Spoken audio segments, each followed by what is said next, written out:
Regular jingit pikloi ban phat bajin git kanja kumne yanga jinge jing jinjar fiye yanga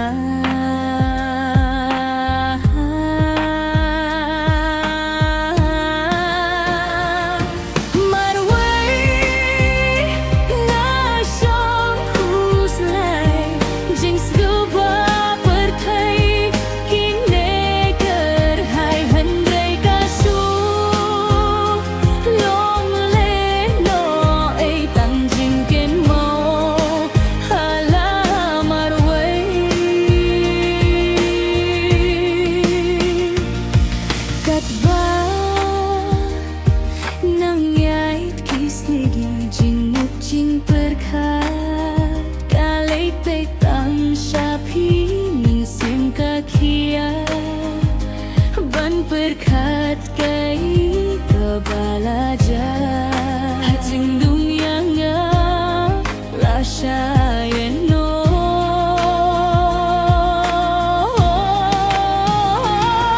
Marwei nga song Khuslai jing scuba berthai kine ker hai hen rei ka shu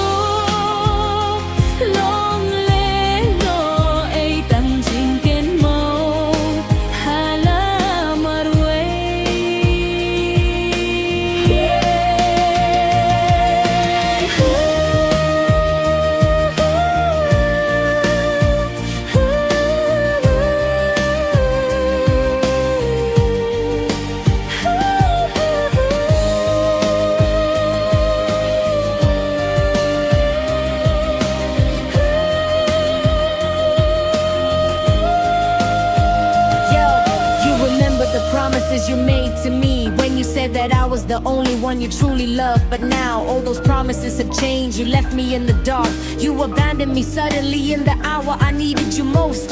Now I feel like a withered flower among the thorns. Your love was nothing but a dream. You are nothing but a shadow in my life. Yeah, every night I'm haunted by the ghost of us, building castles in the sand, watching them turn to dust. You promised to walk beside me even if the path grew difficult. But now I must walk alone through the darkness. Your promises, they will remain with me alone, because you have flown no